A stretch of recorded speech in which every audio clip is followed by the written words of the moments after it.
Hi fantasy managers, and welcome to FPL Team Talks. In this video I'm going to go through some of the players that I'm interested in for game week 33. I will look at some of those players if you are free hitting in game week 34 or if you're not free hitting in game week 34. So I'll go through some of the options as we go through the video. As normal, if you enjoy these sort of videos and you find them useful, please hit that like, don't forget to subscribe, and in the meantime, let's take a look.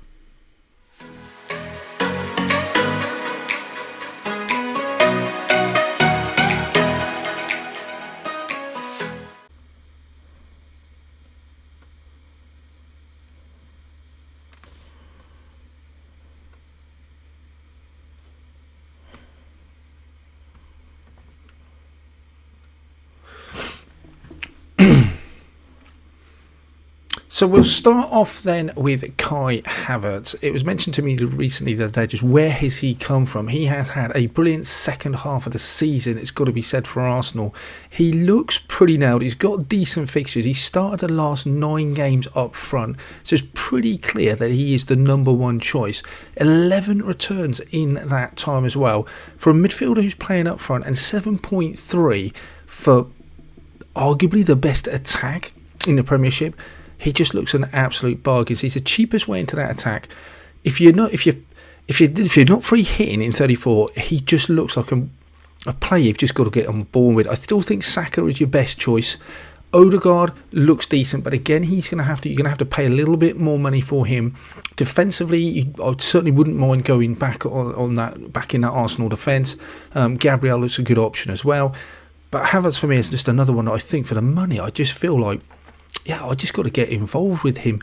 The fact that he's got a double game week with Wolves away, Chelsea at home, I'm pretty much prepared to back Arsenal against anyone at the moment. Tottenham away, you would have to say they're likely to score. And the way Havertz is playing at the moment, he is likely to be involved and get a return as well. Villa at home with their high line, you expect them to concede chances, and it looks like a great opportunity. So for Kai Havertz, he looks great. The only question I suggest is, if you're holding on to the likes of Saka, you've got Salah for the double as well coming up. You might also hold on to, you might have a Diaz or a Palmer, someone like that. It's just where to fit Havertz in. That would be my only question at the moment. But if you're not free hitting in 34, just think for that double. He looks like a brilliant option to bring in. Kai Havertz looks really good. In terms of defenders, there's not many, and in my side, I'm still holding on to Matty Cash, who's out. I've got Pedro Porro. I'm quite happy to hold on to Gabriel as well. Taylor's knocking around, so I wouldn't mind, as well as Zabani, who's got a double, of backing someone else in defence. But where do you go? Nouri, for a very attacking Wolves defender, looks decent, and he has decent fixtures with that double as well. So he looks kind of tempting.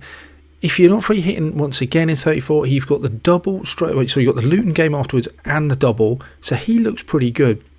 4.7, playing quite a long way forward. Again, picked up another return at the weekend. FA Cup he scored as well. So his returns in the last few games have been really good. Even with the returns of Hwang and Cunha, I still think he's going to be playing a lot further forward in that midfield for Wolves.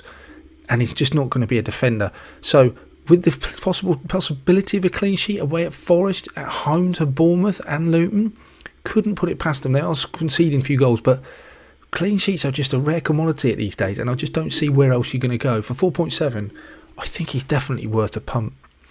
The next one on my list, I think Luis Diaz is definitely worth looking at. I don't think he is the player that I would go for on that Liverpool side. I think Salah and Darwin would be my first choice still. But for the start of the last 12 games, 9 returns in those last 11. Like I said, I do think that Salah and Darwin are better options. But he looks absolutely nailed. With Liverpool, those fixtures, 2 decent games, Fulham and Everton. Yes, they are away, but Palace as well at home this week. He's really tempting to bring in. 7.6. Again, I think he's cheaper. There's been a lot of talk around McAllister. I know his record at home especially has been really good, but I still think I'd rather go for Diaz. Just further forward, looks pretty nailed. I really like him, and he's really interesting for me and bringing him in. The last one, maybe for those who are not free hitting like myself in 34, I'm just going to dead end my side. Mateta looks really interesting. At 5 million, he's an absolute snip. His underlying stats are decent, 1.47. He's not someone that I think I would bring in for this week. I think away at Liverpool is just not a game I'm interested in bringing him in for. But West Ham at home, Newcastle at home, 2 good fixtures, and then Fulham away doesn't look too bad. But if I just want him for a double, I think Mateta's really good. I'm not interested in holding Watkins at the moment. I know a lot of people bringing him in. I'm not really interested in it because they don't have the double, and I'm going to just go for double game week players over everyone else. And I think they've got Arsenal away as well this week, so it's not a week to bring him in. Mateta would interest me far more with that double. What puts me off, I guess, is that he does get subbed a little bit early sometimes, but he has been starting a lot of games.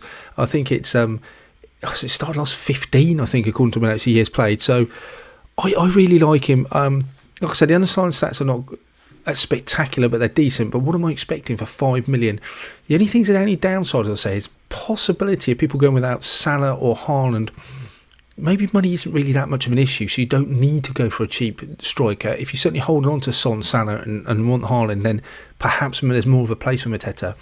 But the other thing that just puts me off is just Palace aren't very aggressive in terms of scoring goals.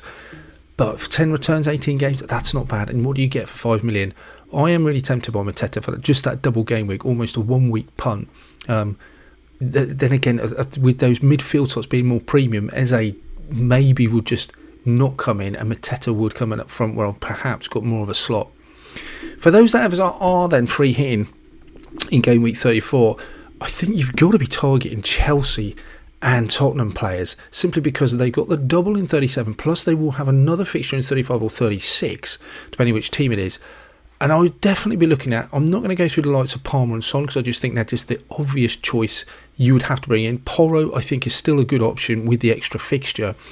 But Nicholas Jackson for Tottenham, outside of the Chelsea and Palmer, I think Nicholas Jackson, Gusto, absolutely fine. If you think Cucurella's going to get more game time, I don't mind him as a bit of a punt as well. But other than that, Nicholas Jackson looks decent. Their fixtures look okay as well. It's just because of that extra fixture I think they have. So he looks really good. Started the last 7. He's definitely the number 1 rated player up front. I had him earlier on in the season when Chelsea had some good fixtures. And I think I got my fingers burnt by him a little bit. But I do really like him. When I've seen him, he definitely passes the eye test now. And he just looks a little bit of a better player. His underlying stats are fantastic. 0.82. It's just whether he can start converting those into actual returns. And again, if you're not trusting Chelsea enough, maybe, I don't know. I still think even though they're not particularly setting the world on fire, not having a season they would like to, they're still scoring goals. I think Nicholas Jackson will get some involvements. And with the extra fixture and a double, the double effectively, I think he's definitely worth a pump. So talking about Tottenham players, James Maddison, I put it on. He has started the last 10 games, and the fixtures on paper don't look brilliant. One or two things. I definitely think Son is the first choice to go for. I think Porro is also a good choice. But if you wanted that third Tottenham player, I don't think you can go too far wrong by looking at Maddison. And though those fixtures don't look great, and the double doesn't look great he's got coming up, but he will have another one as well. Blanks in 34, of course. I still think you want a third Tottenham player just for the extra fixture. So even though he is starting last 10, he is getting subbed off around about the 60 to 70th minute, 3 of the last 4 games. And it's been actually 8 games since he's played a full 90 minutes and no returns in the last 4. So his underlying stats are certainly going down. You could, as an alternative, I think, go for Johnson. He's quite a bit cheaper at 5.8, and he's played 4 of the last 5, 6 returns in the last 6. So he's definitely in favour at the moment. But I would worry with the likes of Richarlison possibly coming back. You've got Kulusevski and Werner, and Son playing out wide or down the middle. Is he going to start every game? I just wonder whether. They've certainly got plenty to play for. But with Maddison, at least I know he's starting and getting 60 minutes. Whether that's going to outperform Johnson, you just don't know. Because Johnson, 6 returns in the last 6. He's definitely scoring points at the moment. But for me, I think it's definitely Son. It's Porro next. And then I would probably if I want the extra fixtures, and that's why I'm bringing Tottenham players in, I think I'd just like the security of having Maddison. But if money's tight, I wouldn't mind going for Johnson. That's it for this one then. Thank you for watching, guys. Let me know what your transfer plans are for game week 33 and what your chip strategy will be moving forward. In the meantime, I'll come back at you with a team selection before the game week 33 deadline. And as usual, we'll have all that good stuff next week. So if you enjoyed the videos, give it a like. Don't forget to subscribe. And in the meantime, take care. Speak to you soon.